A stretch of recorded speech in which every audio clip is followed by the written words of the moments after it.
Blood chose the crown before I ever learned to refuse it. I loved in secret and paid in daylight. Duty watched me closer than any mirror. There is a cost to wearing gold, and it is never mine alone. What I buried to protect the throne still breathes. Each morning the palace awakens in silk and ceremony. Footsteps echo where affection should have lived. Smiles are rehearsed. Loyalty is measured.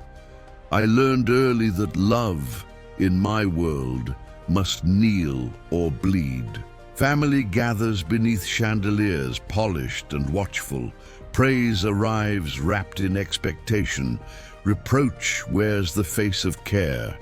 Even beauty becomes a command. I told myself sacrifice was honor. I told myself obedience was peace. But the crown does not forgive the heart, and tonight it demands an answer. The first time I understood what duty truly meant, I was 8 years old and standing beneath the vaulted ceiling of the Hall of Lineage, where every king in our bloodline stared down from oil-dark portraits as if the canvas itself could judge me. The room always smelled of beeswax and old varnish. It was meant to feel eternal. They kept the candles lit even at midday, because sunlight was considered fickle, and the crown did not tolerate fickleness.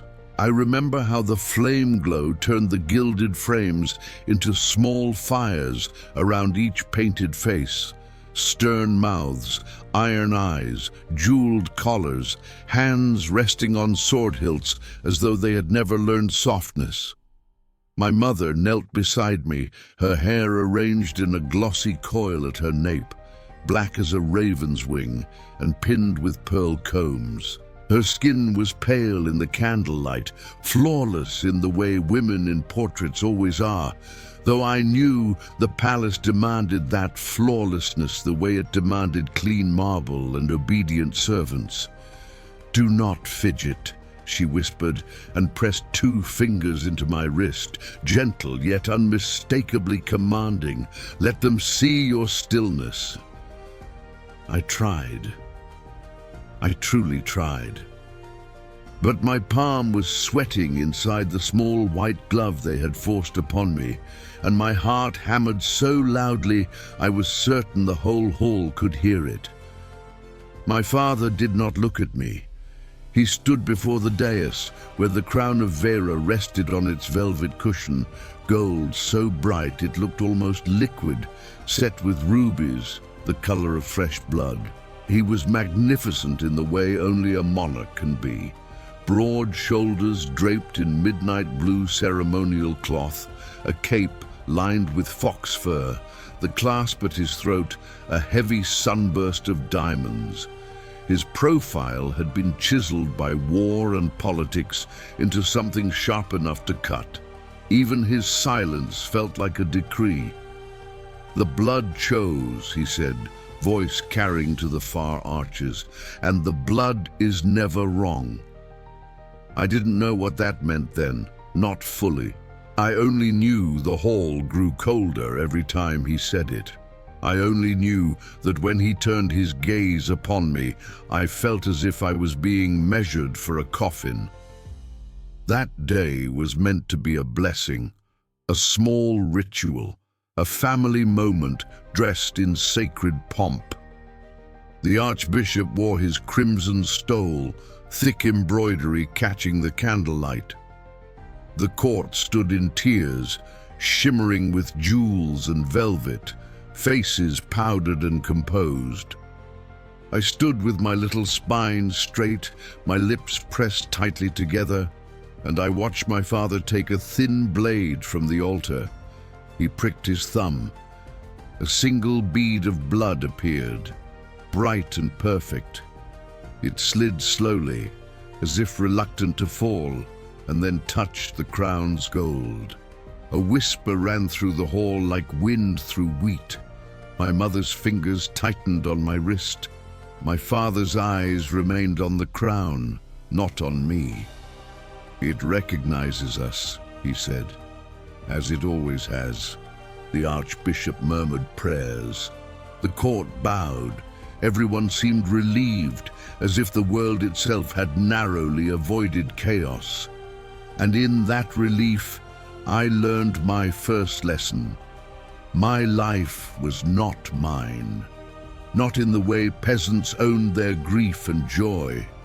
Not in the way soldiers owned their scars. I belonged to the crown as surely as the crown belonged to our blood. That is the first wound. It is not the most dramatic, not the kind of wound that draws screams. It is quieter. It sits beneath everything like a stone at the bottom of a well. It is the knowledge that no matter how fiercely you love, no matter how desperately you plead, duty will always find you. Now I am older, and the palace has become my skin. At dawn, the eastern windows of my chambers burn with rose and gold. The carpets are deep crimson, thick enough to swallow footsteps. The mirrors are tall and merciless, bordered in carved ivory. Servants move like trained shadows, never meeting my eyes unless permitted. Every ribbon in my wardrobe is selected with intent. Every color is a message. Royal blue when we want the people to feel steadied. White when we want them to believe we are pure. Black when we want them to fear what we could become. Some mornings, I stand on the balcony and watch the city below unfurl like a tapestry, rooftops in ochre tile, markets blooming with awnings of saffron and emerald, banners snapping in the wind with the Lion of Vera embroidered in gold thread. The river cuts through the heart of it all, glinting like a blade. Beyond, the hills rise in soft green slopes that look peaceful only from a distance. The palace is never truly quiet. Even when the corridors empty, you can hear the murmur of court life, the scrape of shoes on stone, the distant clink of cutlery, the low voices of ministers arguing behind carved doors. I have learned to read those sounds the way other people read letters. Today, as I dressed for the morning audience, the servants wrapped me in splendor as if splendor itself could armor me. A fitted coat of white brocade stitched with silver vines, a sash in royal blue crossing my chest, a ring bearing the crest, our lion, mouth open in permanent roar. The ring always feels heavy, as if it remembers every hand it has ever weighed down. When they finished, they stepped back and waited for my approval. I stared at my reflection. The face looking back at me was strong-boned, composed, and if the court gossips were to be believed, beautiful enough to make poets reckless. My eyes were my mother's, dark and watchful. My mouth was my father's, made for proclamations, not confessions. The palace had polished me into someone who could stand beneath chandeliers and make the world believe in inevitability. But I knew the truth. I was polished over something cracked. In the corridor outside my chambers, I found my sister, Seraphine, waiting as if she owned the morning. She always entered a space like a flame. Her hair was the color of honey, worn loose in soft waves, and her gown was a violent shade of scarlet that made even the marble seem pale. Rubies winked at her throat. Her smile, when she offered it, was sharpened by intelligence. "You look as if you're marching to your execution," she said, and she said it lightly, as if teasing me about a dull party. "I am going to an audience," I replied, "not a scaffold." "In this palace, the difference is often theatrical," she murmured. Then she stepped closer, her gaze narrowing, and the teasing drained away. "Have you slept?" I could have lied. Lies were common currency here. But Seraphine's eyes could strip a lie down to its bones. "Enough," I said. "Enough is never enough for what they're doing to you," she said, voice low. "They're tightening the net, and you keep pretending you cannot feel it." I felt it. I felt it every time my father's counselors looked at me as though I was an object being weighed. I felt it when my mother arranged my public smiles with the precision of a jeweler setting stones. I felt it when servants flinched at my mood, not because I had ever struck one, but because my mood belonged to the crown and could become law. Still, I asked, "Why are you waiting here?" Her mouth curved. "To remind you that you're not alone." I almost laughed, but it would have sounded too close to breaking. "In this palace," I said, "alone is the only thing we are allowed to be." Seraphine's fingers brushed my sleeve, an intimate gesture, rare for us now. "There are eyes everywhere," she whispered. "Do not let them see fear." "Fear is all they have trained me to offer," I said, and then regretted it because the honesty tasted like blood. She tilted her head. "You sound like Mother." I stiffened. "Do not say that." She studied me a moment longer, then stepped back, the scarlet of her gown swaying like a banner in battle. "Very well. Be father then. Stone and crown and cold certainty. It suits you better in public." She turned to leave, but paused and glanced over her shoulder with a softness that did not belong in palace hallways. "If you ever choose something for yourself," she said, "choose it fiercely. Make them choke on your refusal." Then she was gone, leaving the corridor suddenly too bright, too empty. I walked toward the audience chamber with the measured pace the court demanded. No rushing, no hesitation, no sign that my pulse was anything but calm. The guards bowed at each doorway. Courtiers parted like water.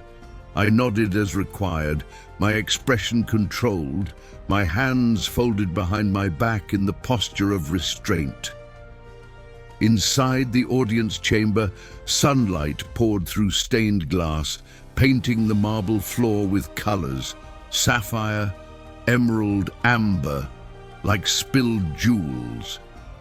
The walls were lined with tapestries depicting our ancestors crushing enemies beneath hooves and banners. The throne sat on its raised platform, a beast of carved gold, its arms shaped like lions' jaws. My father was already there, seated as if he had been born fused to it. To his right stood Chancellor Mavros, thin, elegant, and quietly venomous. He wore charcoal robes and a collar pinned with an onyx brooch. His hair was silver, his smile polite, his eyes empty of warmth. I had known him since childhood. He had congratulated me on every public success and watched me with the patience of a man waiting for fruit to ripen. To my left stood my mother, Queen Elira, regal in pale lilac silk, her face serene in a way that suggested serenity was a weapon. The room held other figures too, lords and ladies in peacock colors, generals with medals catching the light, bishops in crimson and gold. Their eyes were trained on me, eager, curious, hungry, and then I saw her. Lady Isolde stood near the column of carved lilies, as if she had stepped from a painter's dream into a room that did not deserve her. Her gown was a deep green velvet that made her skin look luminous. A simple gold chain lay at her collarbone, modest by court standards, but it drew the eye precisely because it did not shout. Her hair was dark, braided and pinned with small white blossoms, winter flowers, delicate and stubborn. She was not meant to be here so often. She was the daughter of a house too old to be dismissed, too quiet to be celebrated. Yet she appeared at court more and more, like a question no one wished to ask aloud. When her eyes met mine, my breath caught. It was not the reckless, youthful kind of desire the poets praise. It was worse. It was the kind of feeling that could ruin a kingdom if given room to grow. Her gaze did not beg. It did not demand. It simply held mine with a steady sorrow that felt like understanding. I looked away because everyone was watching. My father spoke first, voice resonant. "You will stand beside me today." It was not an invitation. It was a command wrapped in ceremony. I moved to the step below the throne, where the heir always stands, visible, elevated, yet undeniably beneath. The symbolism was ancient. The entire court understood it without explanation. Chancellor Mavros stepped forward with a scroll. "Reports from the northern border," he said smoothly. "Raids, unrest, the people murmur. They require reassurance." My father's gaze flicked to me. "They require a symbol," he said. "They require continuity."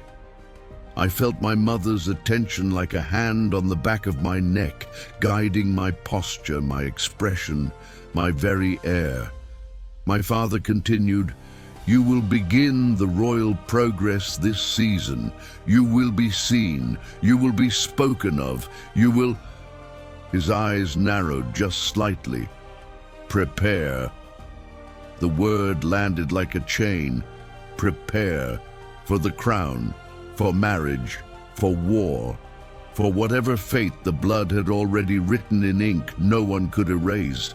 Across the chamber, Isolde's hands tightened around the folds of her gown, just for a heartbeat, before she smoothed them again.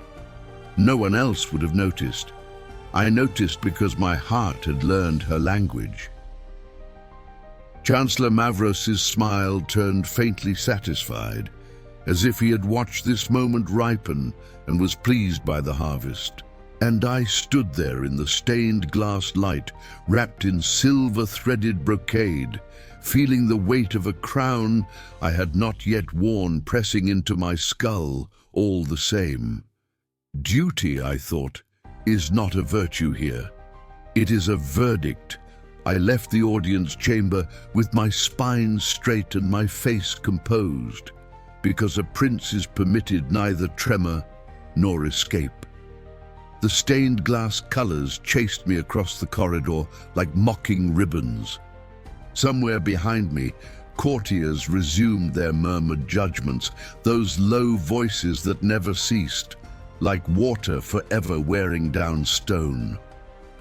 Only when the double doors closed did I allow myself a single breath that felt like my own. The palace smelled of lilies and hot wax. A servant opened a side passage for me without meeting my eyes. Another bowed, offering a tray of sealed letters. I did not take them. I could not. Ink had become another form of chain. In the inner gallery, where statues of ancient queens stood in marble procession, my mother caught up to me. She moved with the quiet authority of someone who had mastered the art of appearing gentle while never once being powerless. Her gown today was lilac, soft as dusk, but the collar rose high against her throat like armor.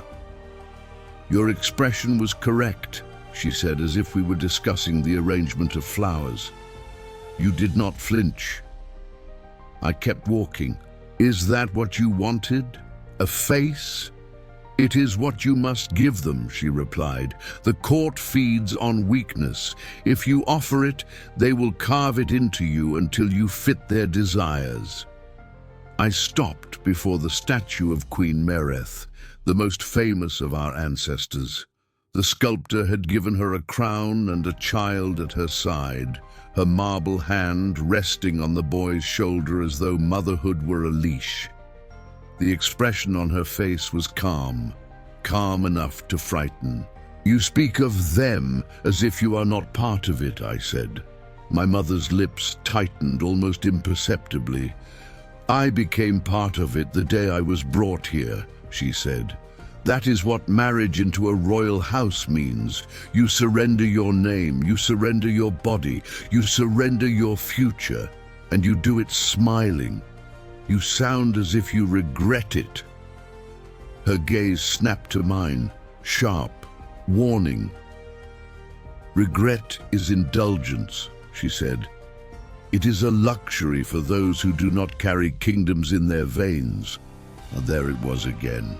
The language of blood, the idea that our very bodies were property of the realm.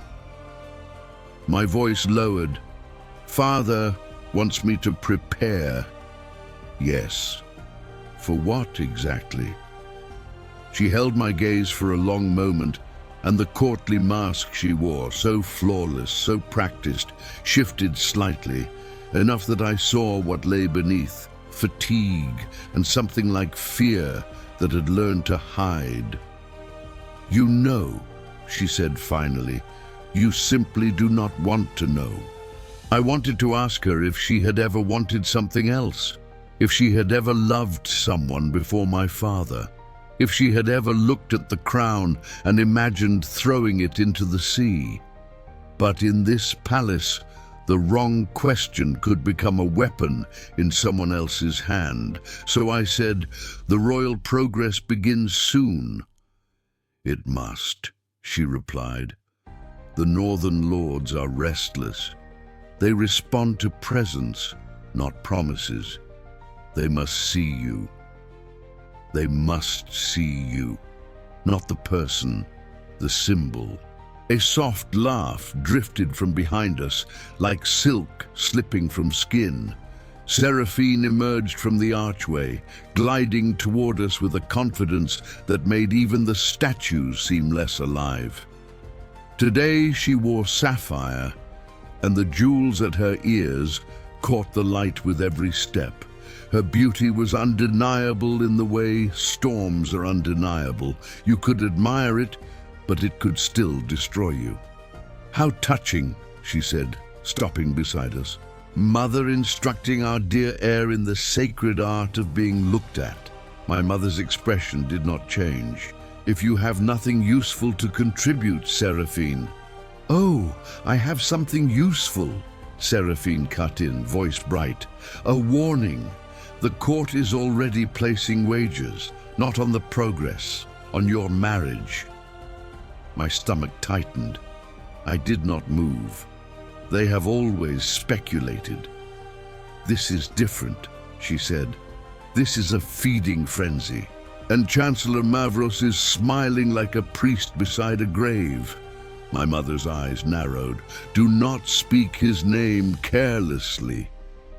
Seraphine's smile sharpened. "Why? Will the walls report me?" "In this palace they might." I turned away from both of them because my chest felt too tight and I needed air that was not perfumed with strategy. I walked toward the open arcade overlooking the inner gardens. Below, fountains spilled clear water into blue-tiled basins. Flower beds burst with color, scarlet roses, yellow marigolds, white lilies, brightness arranged with intention. Even nature here was trained. And in the shade of a cypress tree, I saw Isolde. She was not alone. Two ladies of the court stood with her, their heads inclined as if listening. Yet even from above, I could tell their smiles were the kind that held knives. Isolde's posture remained composed, but her fingers were clasped so tightly I imagined her knuckles whitening. I did not think. I moved. Down the stairs, across the patterned stone, through the scent of roses. The ladies noticed me first. and their faces arranged themselves into perfect reverence. "My prince," one of them said, curtsying low. "Ladies," I replied, keeping my voice even. The air around Isolde seemed to shift, as if my presence had changed the temperature. The other lady, Lady Vespera, known for her sweet words and cruel laughter, tilted her head. "We were only admiring Lady Isolde's blossoms," she said. "How she insists on winter flowers, even when the season disagrees." Isolde's eyes flicked to mine. There was gratitude there, quickly masked. I said, "Leave us." It was a simple command, not shouted, not dramatic. Yet the power behind it made both ladies stiffen. They bowed again, retreating with forced grace, their silk skirts whispering like offended ghosts. When they were gone, Isolde let out a breath she had been holding. "You should not have done that," she said quietly. "I did nothing," I replied. She looked at me with those steady eyes. "You did something. In this palace, being seen choosing is dangerous." The word struck me. Choosing. I glanced around. The gardens were open, but columns cast shadows that could hide watchers. Servants moved at the periphery. Guards stood at the far gate. The court was never truly absent. "Are you afraid?" I asked, and my voice betrayed too much. Isolde's mouth curved faintly, sad rather than amused. "Of them, always." Then softer, "Of you, never." It was the sort of line a court singer might turn into a ballad, yet it did not feel like performance. It felt like confession. I should have stepped back. I should have spoken of safe things, the weather, the progress, the charity banquet, anything that did not expose the tender parts of us. Instead, I said, "They will choose for me." Her gaze did not waver. "Then do not let them." A bitter laugh almost escaped me. "You say it as if it is simple." "It is not simple," she replied, "but it is possible. You are the heir. The crown leans on you, yes, but you also hold it up. Without you, it falls." Her words were dangerous, and she knew it. Her expression remained calm, but there was a tension in her shoulders like a drawn bow. I lowered my voice.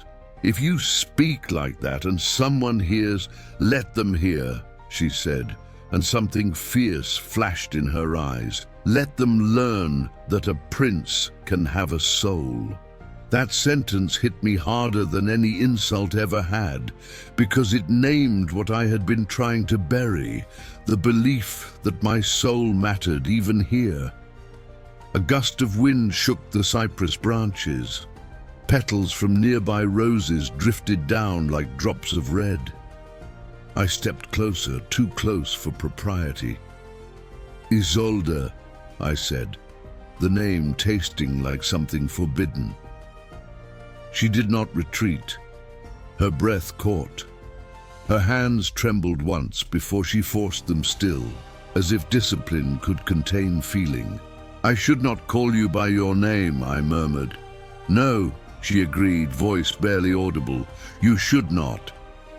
Yet neither of us moved away. The moment stretched, suspended between what we were and what we wanted. The air smelled of roses and stone warmed by sun. Somewhere a fountain sang, bright and indifferent, then footsteps approached. Isolde's gaze flicked past my shoulder, and the fire in her eyes dimmed into caution. I turned and saw Chancellor Mavros entering the garden arcade as though he belonged to every corner of the palace.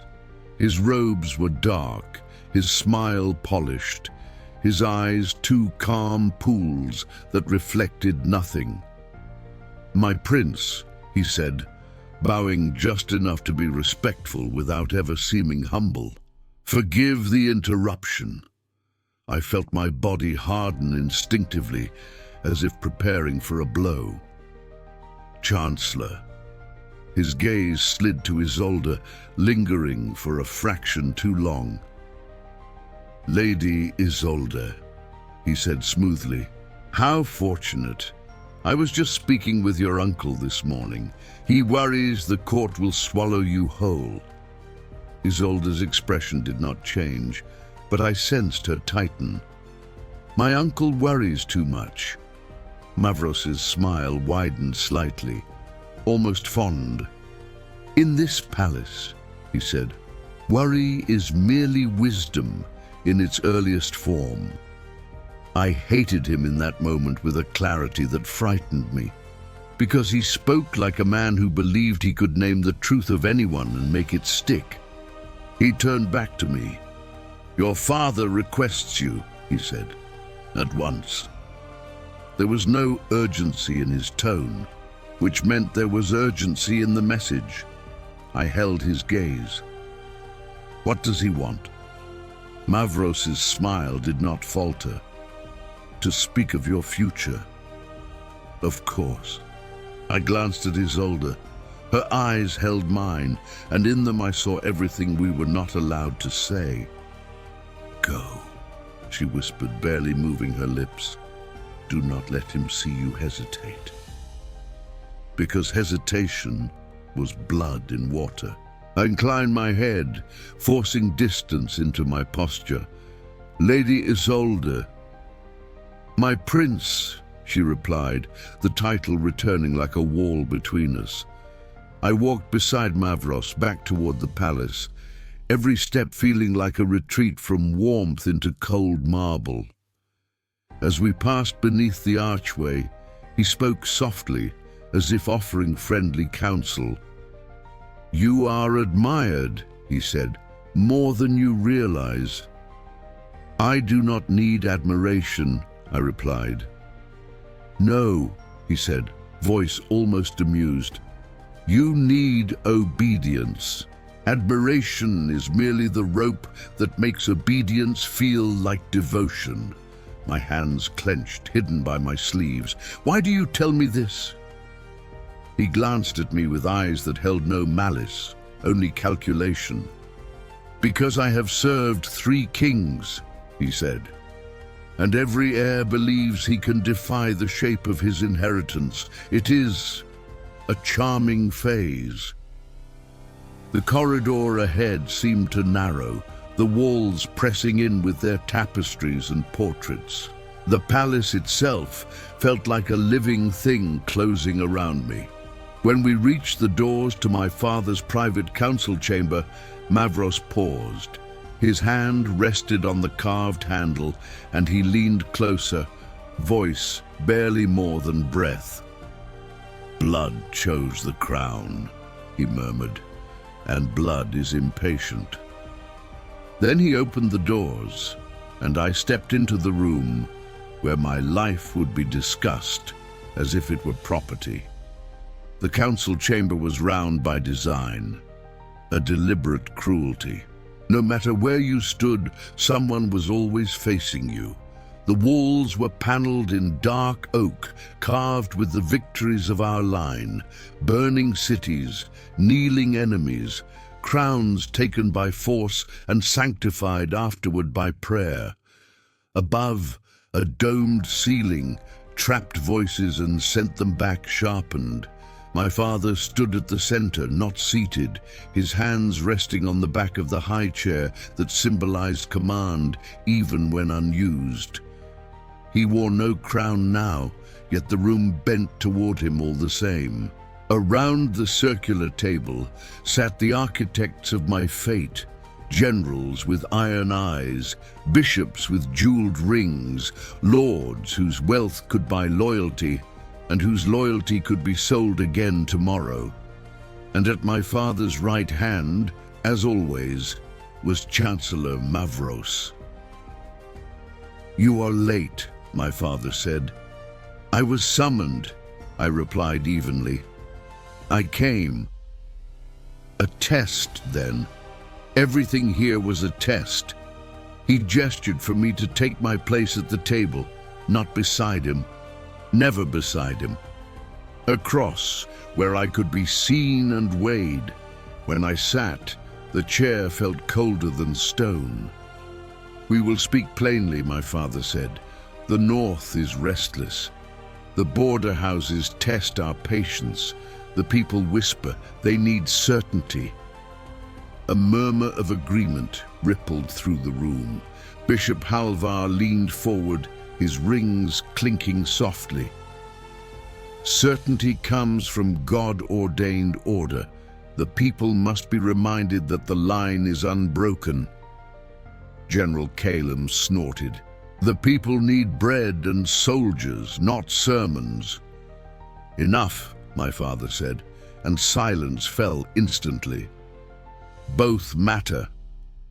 Chancellor Mavros folded his hands, the picture of calm reason. "There is a solution that addresses all concerns," he said. "One that strengthens the throne, reassures the realm, and quiets dangerous speculation." I already knew. My pulse slowed, not from peace, but from inevitability. My father's gaze locked onto mine. "You will marry." The word struck the table like a dropped blade. Several councillors nodded, as if this had already been decided, which of course it had. This room was not for choices. It was for announcements disguised as discussion. "Marry whom?" I asked. A dangerous question. I knew it. I asked it anyway. Mavros answered smoothly. "Lady Verlaine of House Corvair." My chest tightened. House Corvair was powerful, ancient, ruthless in its alliances. Lady Verlaine herself was spoken of often, beautiful in a sculpted, distant way, raised to rule rather than to feel. A perfect queen, they said, a woman who would never embarrass the crown with inconvenient emotions. "She is well suited," Bishop Halvar said. "Pious, fertile, her lineage strengthens the claim." "She brings ships," added Lord Bereth, "and gold." "And ambition," Seraphine's voice cut in from the doorway. Every head turned.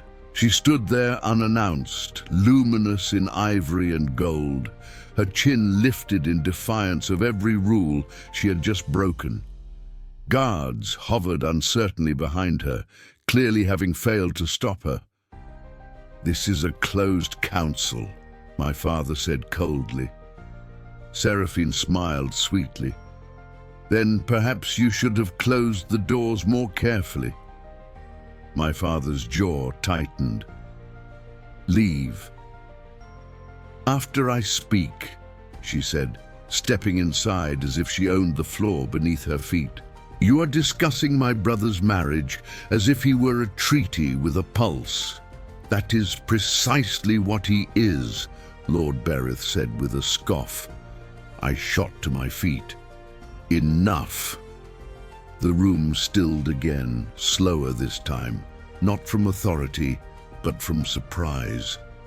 My father's eyes darkened. "Sit down." "No," I said, and the word echoed louder than I expected. "If you are going to decide my life, you will at least look at me while you do it." A dangerous silence followed. Mavros studied me with interest, as one might study a flame, to see how high it might leap before dying. Seraphine moved to my side.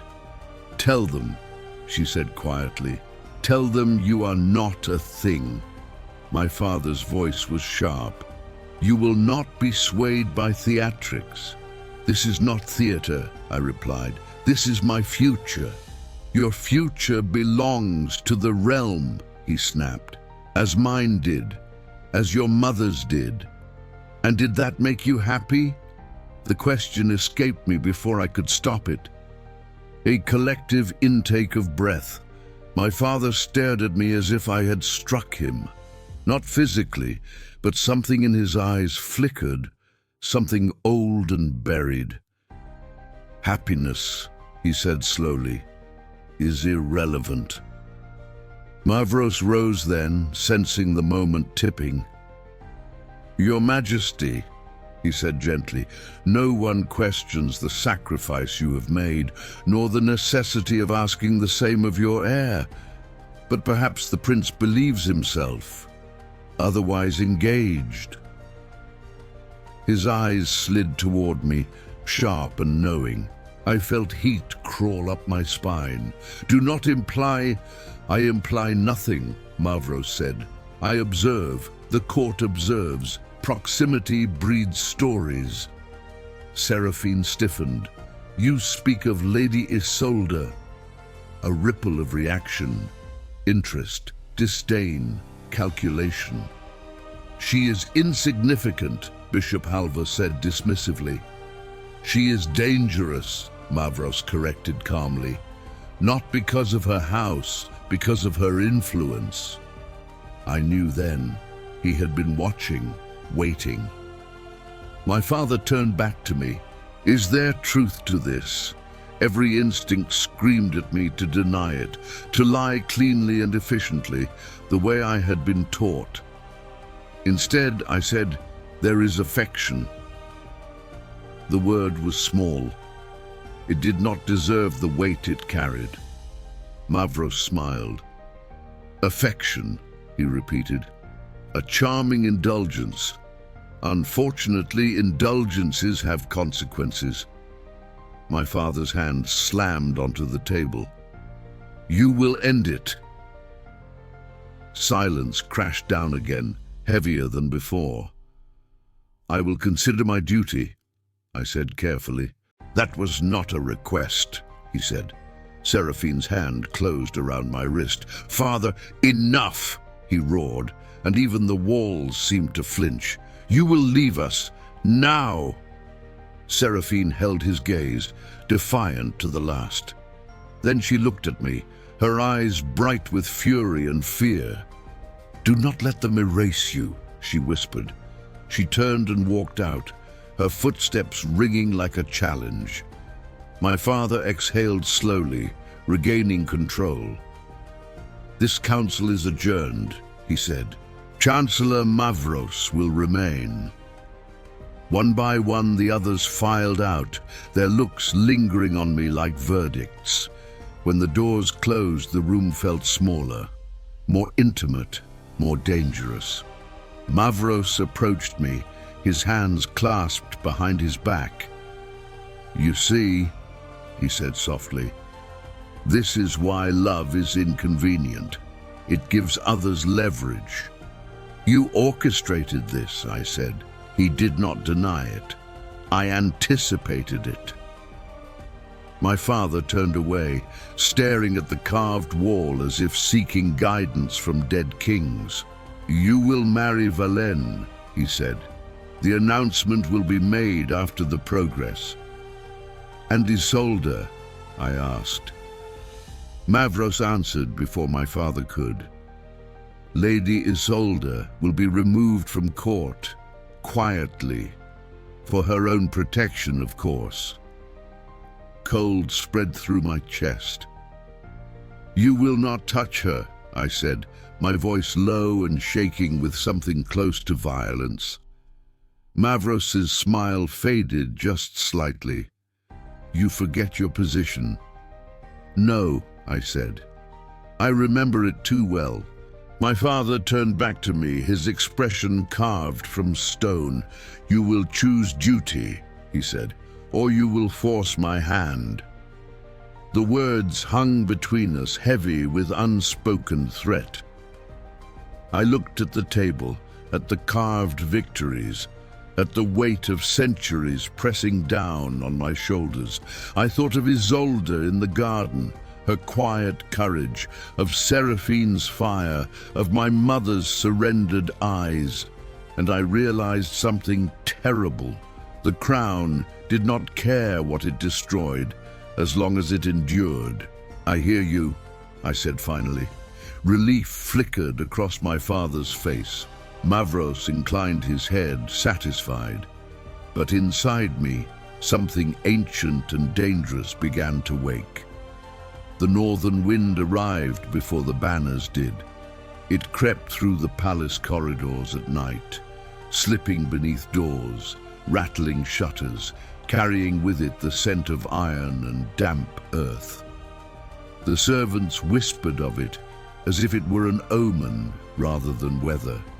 Old men crossed themselves when it moaned against the towers. Soldiers on watch tightened their cloaks and stared toward the hills long after their shifts ended. War always announces itself quietly at first. By day, the palace performed confidence. Trumpets sounded at sunrise, courtiers dressed in brighter colors than usual, as if silk and jewels could banish unease. My mother ordered fresh flowers for every hall, orchids, lilies, roses in violent reds and hopeful whites. The effect was almost obscene, beauty layered over dread. I was paraded through it all, like a living promise. The royal progress began sooner than expected. Carriages gilded in gold rolled through the city gates, wheels gleaming, horses plumed and restless. I stood atop the lead carriage, gloved hand raised in blessing, my expression serene. The crowd roared my name. They always did, faces upturned, hungry for reassurance, for something solid to believe in. "Long live the heir!" they shouted. "Long live the crown!" Their faith struck me harder than any accusation. They believed in me the way drowning men believe in driftwood. Behind the cheers, I saw fear. Shops boarded earlier in the evenings, men of fighting age lingering near recruitment posts, mothers gripping their children too tightly. They had heard the same rumors I had: border skirmishes, burned farms, lords who no longer answered summons. At every stop, governors bowed too deeply, laughed too loudly, spoke of loyalty with strained smiles. At every feast, wine flowed freely, and conversations danced carefully around the unspoken truth. War was coming, and with it, the tightening of my cage. At Castle Renwick, perched like a watchful hawk above the northern plains, the council reconvened under the guise of celebration. Banners snapped in the wind, torches flared along the battlements. The great hall glowed with amber light and polished armor. Chancellor Mavros thrived here. He moved among generals and lords like a conductor, guiding the tempo of conversation, planting concerns, offering solutions that always seemed reasonable and always favored greater control. His dark robes were immaculate, his voice never rose. He listened more than he spoke, which made his words carry weight when they came. I watched him from across the hall as musicians played and dancers spun in jewel-toned silks. He was building something. My father stood beside me, his presence a wall at my shoulder. "You are quiet," he observed. "I am listening," I replied. "That is good," he said. "You will need to learn whose voices matter." "And whose do not," I said. He did not answer. His silence was its own reply. Later that night, after the feasting blurred into forced laughter and calculated toasts, I found myself summoned again, this time not to a council chamber, but to a war room. Maps covered the table. Candles marked troop movements. Small carved figures represented houses and armies, pushed and repositioned by restless hands. General Calum pointed to the northern ridge. "If they cross here, we lose the pass." "They will not dare," Lord Bereth said. "Not with the crown watching." Mavros's fingers brushed a marker aside. "They will," he said calmly, "because they believe the crown is distracted." Every gaze turned toward me. "Distracted by what?" I asked coolly. He met my eyes without flinching. "By succession, by sentiment, by hesitation." My father's jaw tightened. "Say what you mean." Mavros inclined his head. "The realm needs a show of strength, unity. The marriage announcement will help, but it must be soon. Soon. Always soon. As if my life were a problem to be solved before winter. "And if it is not enough," I asked, "then blood will finish what ceremony begins," Mavros replied. The ease with which he said it chilled me. When the meeting ended, I did not return to my chambers. Sleep felt like surrender. Instead, I walked the battlements alone, the wind tearing at my cloak, the land stretching dark and vast below. Somewhere out there, men sharpened blades with my name on their lips. Somewhere, a decision already made was gathering force. I found Isolde in the chapel at dawn. She knelt alone in the front pew, her head bowed, hands clasped not in performance, but in something raw and private. Pale morning light filtered through stained glass, painting her in shades of blue and gold. For a moment I only watched. She looked smaller here, stripped of courtly armor, her dark hair loose around her shoulders. Yet there was a strength in her stillness that the palace could never give or take away. "You should not be here," she said softly, without turning. "I could say the same," I replied. She rose slowly and faced me. Her eyes searched my face with urgency. "They are saying things. They always are. This is different," she insisted. "My uncle has been dismissed from his post. Our lands are being audited. Servants question my movements. They are tightening around me." Mavros. Always Mavros. "I will stop it," I said. Her smile was sad. "You cannot stop what the crown has decided." "I can try." "That is what frightens me," she said. "Trying is dangerous for you." I stepped closer. The chapel felt too small for everything pressing between us. "They want to remove you from court." She did not look surprised. "Exile is mercy," she said quietly. "Others have vanished for less." The thought of her simply disappearing, her voice, her courage erased, ignited something vicious in me. "You are not a pawn." "No," she said, "but I am leverage." Her honesty cut deeper than fear. She reached for my hands, bold despite the risk, and held them between us. "Listen to me," she said. "If you choose me, they will break you. If you do not, they will use me to remind you why."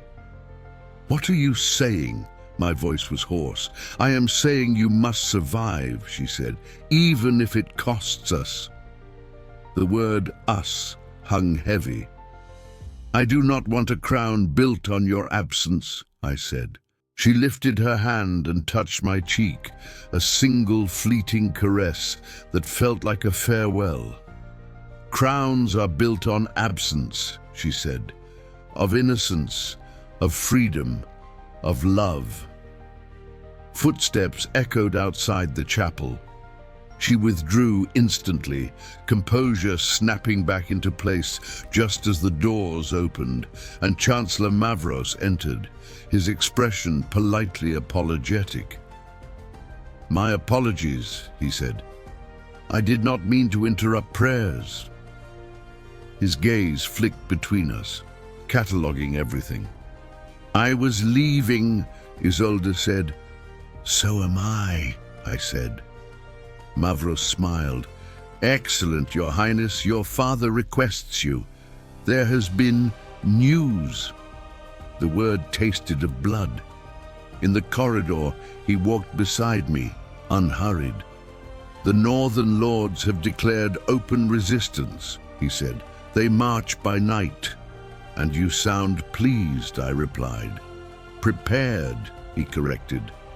"This is an opportunity." "For what?" I demanded.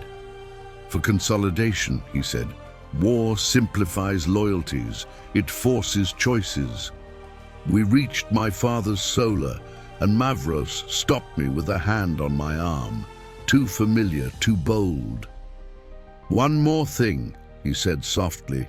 "Lady Isolde will depart the capital by week's end, for her safety. If she leaves," I said, "it will be because she chose to." Mavros's smile thinned. "Everyone chooses," he said. "They simply do not all choose freely." Inside the solar, my father stood over a map marked now with red pins. "The North burns," he said without preamble. "I will ride within the month." My heart clenched. "You will lead the army yourself?" "As I always have," he said. "And while I am gone, the realm must see stability." The meaning was clear. "You will announce the engagement," he continued, "before I leave. War outside, marriage inside, two fronts closing in." "And if I refuse?" I asked. He looked at me then, not as a king, but as a man who had once stood where I stood. "Then the realm fractures," he said, "and everything you love will be the first casualty." I thought of Isolde, of Seraphine, of the people cheering in the streets. I thought of the crown waiting patiently, as it always had. "I need time," I said. "You have none," he replied. That night, as torches burned low and the wind howled like a warning, I stood alone in my chambers, staring at my reflection. War was coming. So was the choice that would unmake me. And the crown, silent and merciless, waited for my blood to agree. The night before the announcement, sleep abandoned me completely. It was not fear that kept me awake. Fear had become familiar, almost manageable. It was the pressure, constant, suffocating, of being pulled apart from the inside, as if two versions of myself were locked in a room together, each refusing to yield. One was the heir, calm, correct, prepared to sacrifice anything that threatened stability. The other was the man who remembered warmth, who remembered the way Isolde's voice softened when she spoke without witnesses, who remembered that life, before it became symbolic, was meant to be lived. I paced my chambers until dawn threatened the edges of the sky. The tapestries watched me. The mirrors accused me. Every object in that room had been chosen to remind me of who I was supposed to be. At some point, exhaustion drove me to the window. The city lay beneath a pale veil of morning mist. Smoke curled from chimneys. Bells rang faintly from distant chapels. Somewhere below, a woman laughed. Somewhere else, a child cried. Ordinary sounds, human sounds.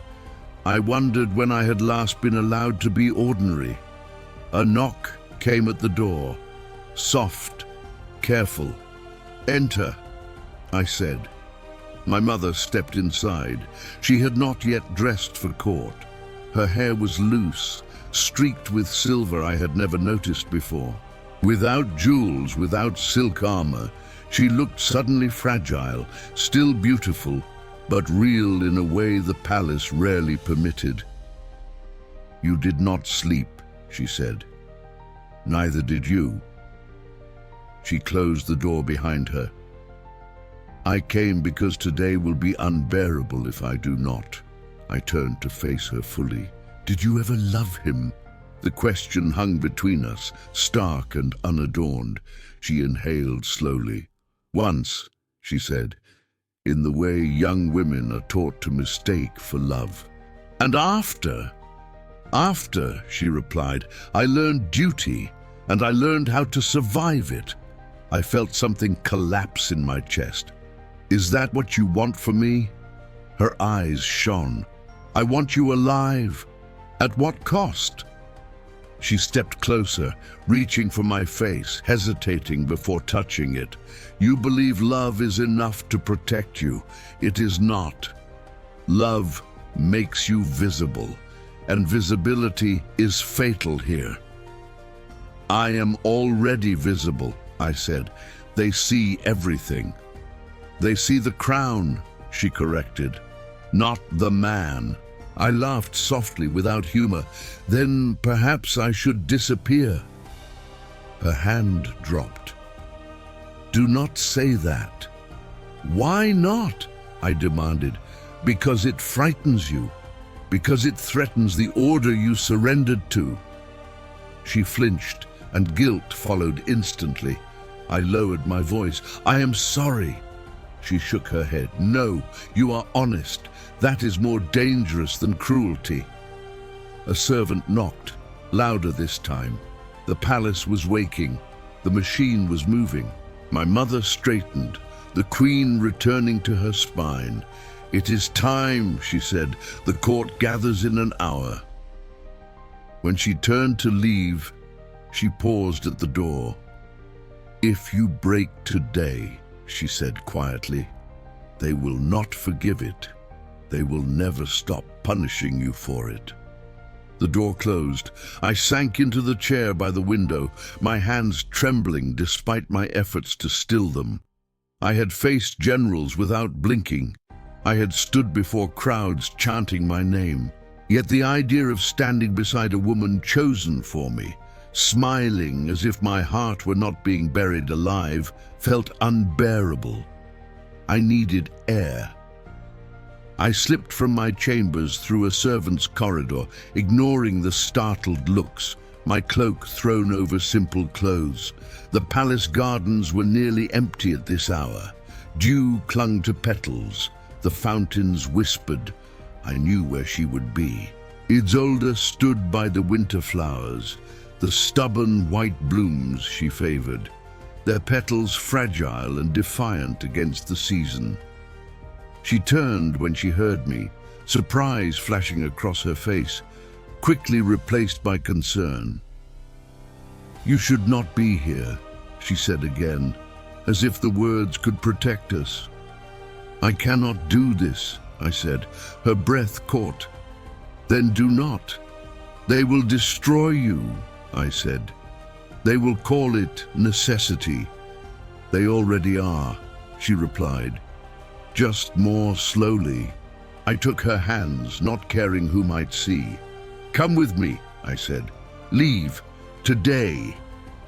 Her eyes widened. Where? Anywhere, I said. Before the announcement, before the war swallows everything.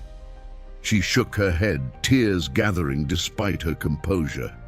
You cannot outrun a crown, she said. And if you try, they will hunt you like a traitor. Let them, I said fiercely. I would rather be hunted than hollow. She touched my cheek again, lingering this time. And I would rather lose you to duty than watch them execute you for love. The words broke something in me. I am already being executed, I whispered. Just slowly, with applause. Footsteps echoed again, too many this time. Seraphine emerged from the path, her face pale, her usual fire banked by urgency. You are both mad, she said, and you are out of time. What do you mean? I asked. She looked at Isolde, then back at me. The engagement contracts are sealed. The announcement script is written.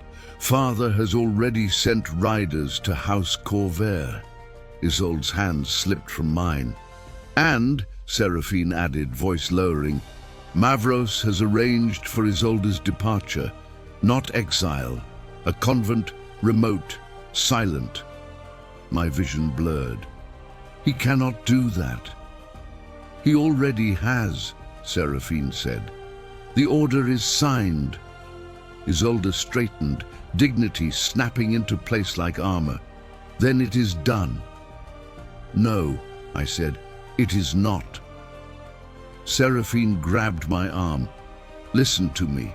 If you challenge this publicly, they will frame it as instability. They will remove you. Then let them, I snapped. They will not remove you gently, she said. They will destroy everything you are. I looked between the two women I loved in different ways, one bound to me by blood, the other by choice. Both were afraid. Both were right. Isolde stepped back, creating distance with painful resolve. You must choose the crown, she said. Not because it deserves you, but because the realm does not deserve chaos. And you? I asked. I will survive, she said, though her eyes betrayed the lie. I always have. A bell rang from the palace tower. The first summons. The moment had arrived. I felt something inside me tear. Not loudly, not dramatically, but with a quiet finality, like fabric ripping along a seam that had been strained too long. I will not stop loving you, I said. She smiled through tears. That will have to be enough. Seraphine pressed her forehead briefly to mine. Whatever you do next, she said, do it knowing I see you, even if no one else does. They left me there, standing among the flowers as the bells rang again. When I returned to the palace, I was already numb. The great hall was alive with color and sound. Courtiers glittered, musicians played something triumphant. Banners hung heavy and proud. My father stood at the dais. Lady Verlaine stood beside him, flawless and composed.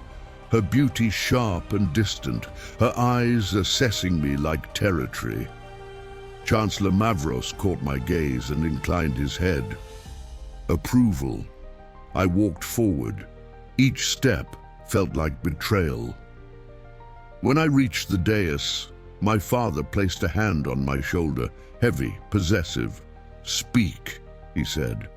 I turned to the court, to the faces hungry for certainty, to the realm that demanded sacrifice. My mouth opened, and for one terrifying heartbeat I nearly told them everything. Instead, I said the words they needed. The hall erupted in applause. And inside me, something went very, very quiet. The applause followed me long after the words were spoken. It echoed through the great hall, climbed the columns, clung to the vaulted ceiling like smoke. Smiles bloomed everywhere, relief, triumph, satisfaction.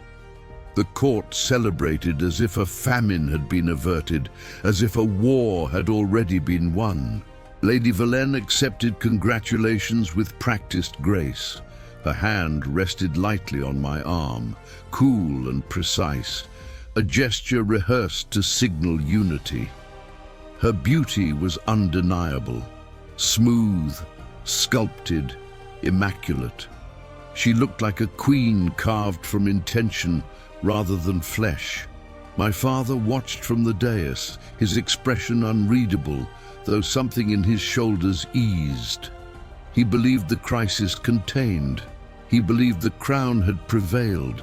Chancellor Mavros stood slightly apart, observing it all with quiet satisfaction. His eyes met mine across the hall, and for the first time, he did not bother to hide his triumph. He had won, or so he thought. The feasting that followed blurred into a parade of faces and forced words. I drank when required, smiled when expected, nodded through vows of loyalty that tasted like ash. Every noble house sought proximity, eager to attach themselves to the future. Every glance weighed me anew, not as a man, but as an asset now properly secured. Lady Verlaine leaned close at one point, her voice low and controlled. "You played your part well," she said. "The people will adore you." "They adore what they are shown," I replied. Her lips curved faintly. "That is all that ever matters." There was no cruelty in her, no malice, only ambition honed to elegance. In another life, perhaps I could have respected her, perhaps even grown fond of her. But another life was not permitted. When the hall finally thinned, I excused myself under the guise of exhaustion. Guards escorted me through familiar corridors, but I dismissed them at the doors to my chambers. Alone at last, I stood in the dim light and felt the weight of the day crash down on me all at once. I should have felt relief. Instead, I felt sharpened. I did not change clothes. I did not sit. I went directly to the cabinet hidden behind a tapestry, one my father believed long forgotten. Inside lay documents I had been collecting for months. Quietly, carefully, reports, correspondences, sealed orders that did not bear the king's seal, but moved with the authority of it. Chancellor Mavros's hand was everywhere. Unauthorized troop movements, confiscated estates justified by fabricated disloyalty, transfers of gold routed through religious channels to bypass oversight. And at the center of it all, a single pattern, crises manufactured to demand consolidation, fear used to erase resistance, including Isolde.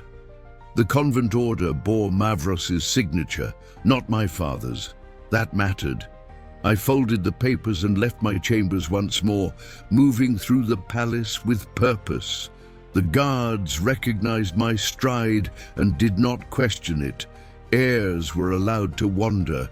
No one imagined what might be carried beneath a prince's cloak. The war room was lit. Inside, I found my father, armor half-fastened, speaking in low tones with General Calum. Maps were spread before them, red pins multiplying like wounds. "Leave us," I said. General Calum hesitated, then bowed and withdrew. My father turned, surprised. "It is late." "It is necessary," I replied. He studied my face, perhaps sensing something unfamiliar there. "What is it?" I placed the documents on the table between us. "Chancellor Mavros has been ruling your kingdom," I said, "without your consent." My father's brow furrowed.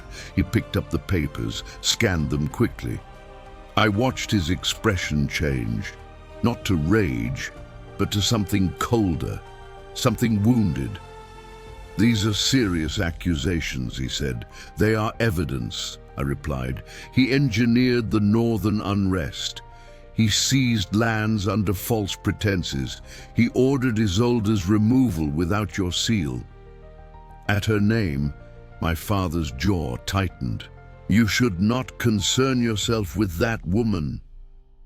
"She is a symptom," I said, "not the disease." He looked at me sharply.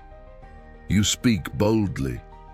"I speak now," I said, "because after tonight I will no longer be allowed to." He was silent for a long moment. Then he said quietly, "You think I do not see what Mavros is?" "I think," I said, "you believe him useful." My father exhaled slowly. "He is.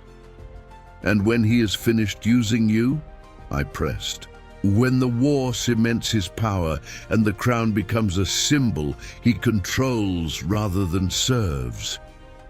The words landed. For the first time, I saw doubt flicker in his eyes. Before he could respond, the doors opened. Chancellor Mavros entered as if summoned by the tension itself. His gaze flicked to the documents on the table, then to my face. Understanding dawned, not panic, but calculation. "Your Majesty," he said smoothly, "I did not realize the council had reconvened." "It has not," my father said. "Explain these." Mavros glanced at the papers, then smiled faintly. "Ah, initiative," he said. "History is rarely kind to those who wait for permission." "You acted without my authority," my father said. "I acted for your legacy," Mavros replied, "for the survival of your line." "You acted to consolidate power," I said. He turned to me, unoffended. "Power must reside somewhere, my prince. Better in capable hands than scattered among sentimental fools. You imprisoned an innocent woman," I said, "to control me." "I removed a liability," he corrected, "and it worked." The admission hung heavy. My father's voice dropped. "You presume too much." Mavros inclined his head. "I presume necessity. War requires decisiveness. And you, Your Majesty, are leaving. Someone must ensure continuity." My father straightened. "You forget your place." Mavros's eyes hardened. "On the contrary, I know it precisely." In that moment, the room seemed to tilt. Lines drawn long ago finally revealed themselves. I stepped forward. "The army answers to the crown," I said, "and tonight, so does the law." Mavros laughed softly. "You are not king."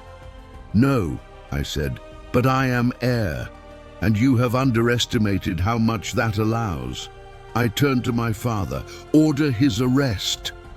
The words were irrevocable. Mavros's smile vanished.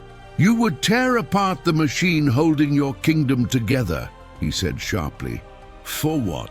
For love? For pride?" "For truth," I replied, "and because if I do not stop you now, there will be nothing left of this realm but fear wearing a crown."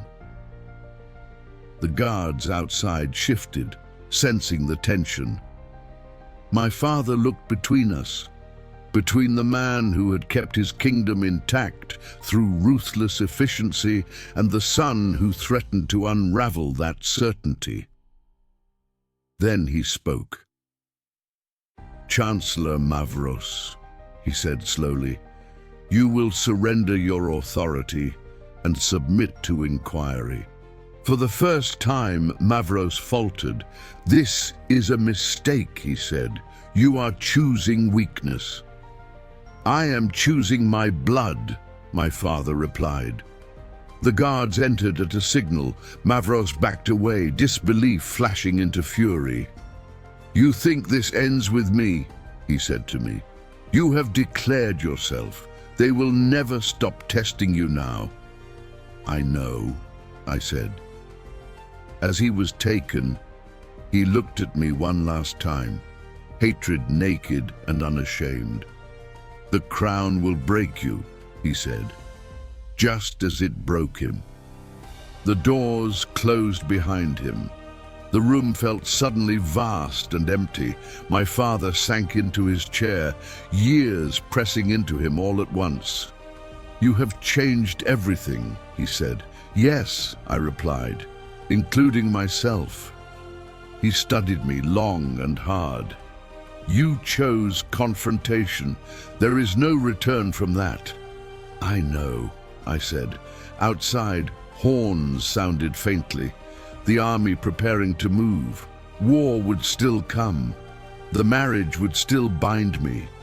The crown would still demand its due. But something had shifted. That night, orders were quietly rewritten. Isolde was not sent to the convent. She was sent beyond the borders, under guard to safety. At dawn, as the city stirred and banners fluttered once more, I stood alone on the balcony and watched the sun rise over a kingdom now irrevocably altered. I had defied the crown without removing it, and in doing so, I had crossed the point from which no heir ever returns unchanged. The kingdom did not rejoice. That was the first truth I learned in the aftermath. When Chancellor Mavros was taken, the palace did not erupt into gratitude or relief. Instead, it held its breath. Corridors emptied more quickly. Conversations died when I entered rooms. Courtiers smiled with their mouths and watched with their eyes. Power, once revealed as unstable, makes everyone cautious.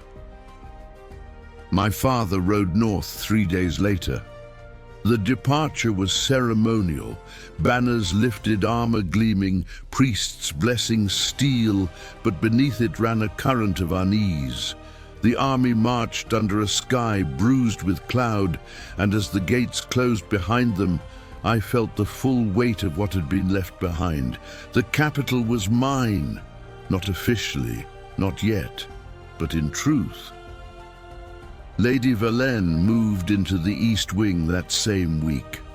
The palace welcomed her with ruthless efficiency. Her gowns filled the wardrobes. Her attendants displaced others without apology.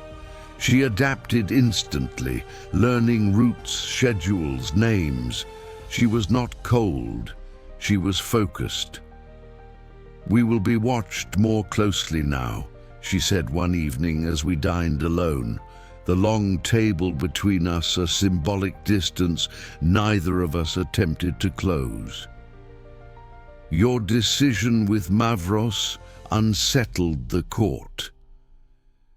"He unsettled the kingdom," I replied. She lifted a brow. "The court rarely distinguishes between the two." She was not wrong. Letters arrived daily from the north, reports of skirmishes, supply shortages, shifting alliances. My father's handwriting grew tighter with each message. War was not unfolding as cleanly as the generals had promised, and beneath it all, whispers spread. Some praised me in secret, calling me just, calling me brave. Others called me reckless, weak, ruled by emotion.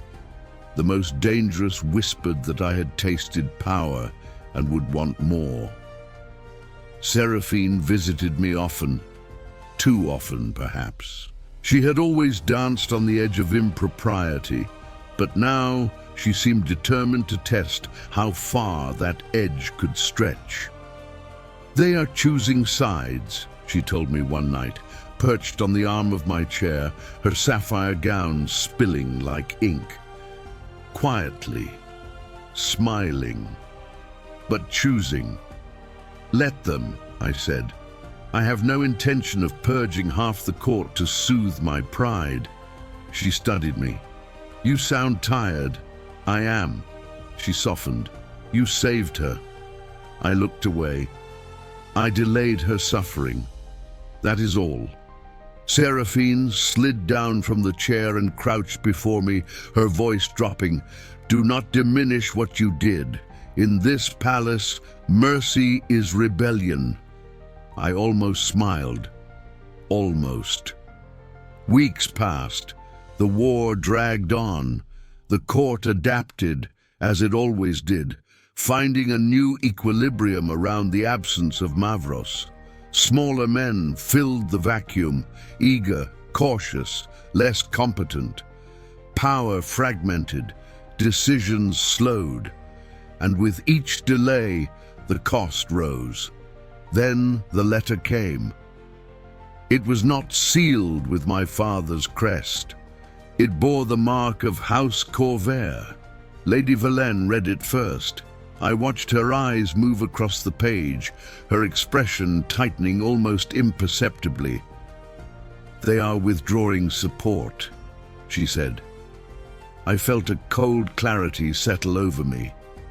"Because of me?"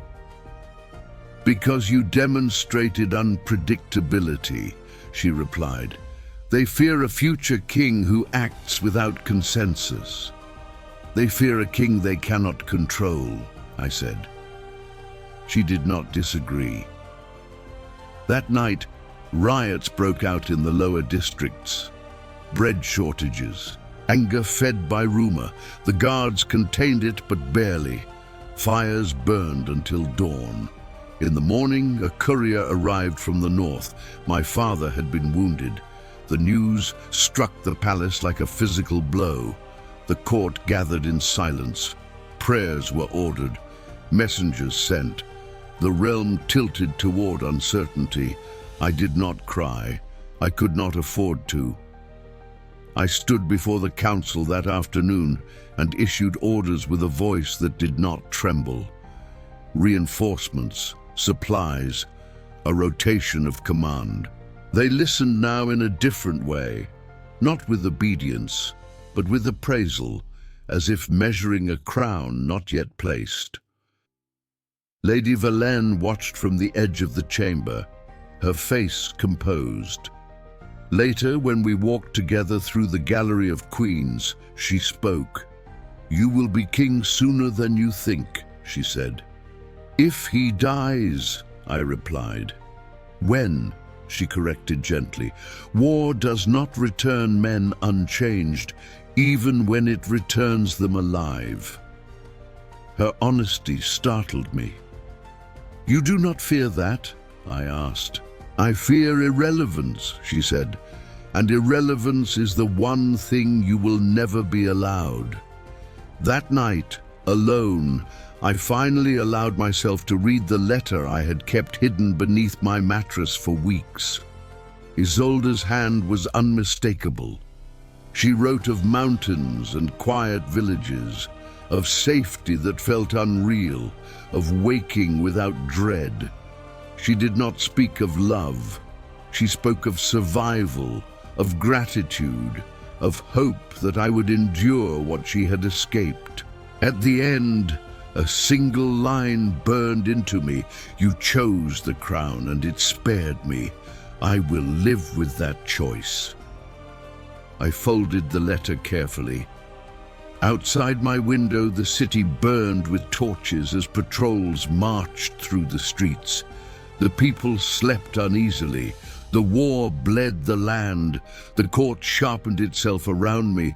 I had wanted to save everyone. Instead, I was learning the true cost of power. It does not only take what you love, it leaves you alive to remember it. The crown was placed upon my head at dawn. There were no cheers. Not because the people did not gather, they did. The square was full, banners raised, bells ringing from every tower. But the sound that reached me as I stood beneath the open sky was subdued, reverent, almost cautious. A kingdom does not celebrate easily when it has learned how fragile certainty can be. My father died 2 nights before the coronation, not on the battlefield, as the poets would later claim, but in a quiet command tent, fevered and exhausted, his body finally conceding what his will never would. The war did not pause for him. The messengers did not soften their words. Death, I learned, is efficient when crowns are involved. I stood at his bedside as the light failed, his breathing shallow, his once unshakable hands trembling in mine. "You will be stronger than I was," he said, voice barely sound, "because you doubted." "I never wanted this," I told him. A ghost of a smile touched his lips. "None of us do," he said. "That is how the crown knows who to trust." Then he was gone. There was no time to grieve. Grief is a private indulgence, and kings are never private. The council moved at once. The war demanded continuity.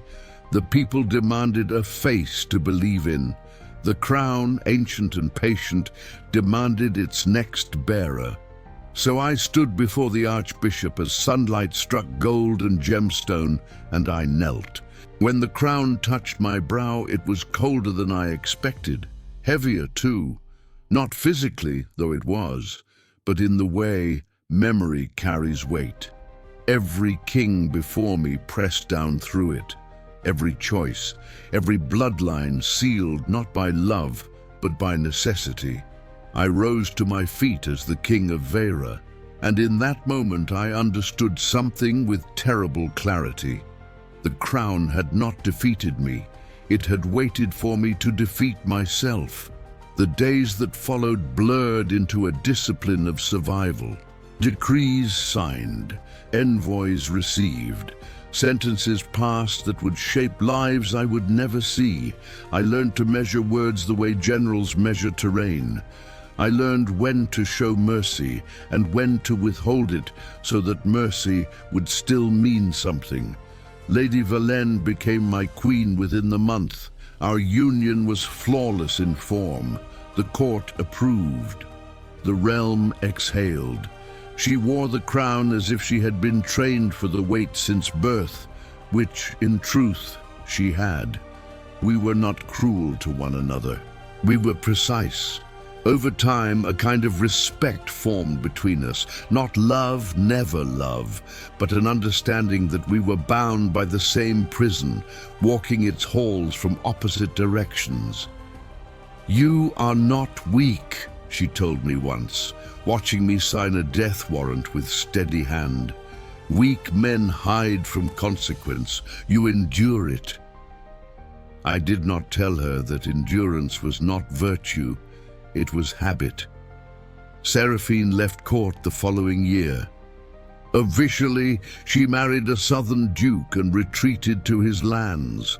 Unofficially, she escaped. She writes to me rarely, but when she does, her letters are full of color and scandal and life. She signs them simply, "Your sister, always." The war ended in its third year. Victory, they called it. Borders restored. Rebellious lords executed or absorbed. Songs composed, statues commissioned. The realm survived, at great cost. On the night the final treaty was signed, I stood alone in the hall of lineage once more. The portraits watched me as they had when I was a child, their painted eyes still severe, still judging. I wore the crown then. I did not feel smaller beneath them. I felt older. Sometimes, in quieter moments, I allow myself to think of Isolde. I imagine her walking freely, her hands unbound by ritual, her voice belonging only to herself. I imagine that she laughs more now, that she sleeps without fear, that the world touches her gently. We do not write anymore. Some loves are not meant to survive memory. They are meant to justify sacrifice. The people say, "I am a good king." They say I am fair, measured, unshakable. They say the crown suits me. What they do not know is this: I did not defy the crown by refusing it. I defied it by taking it, fully aware of what it would cost, and refusing to let it take more than I had already given. Blood chose the crown. I chose what remained of myself. And that choice, quiet, invisible, eternal, is the only legacy that matters.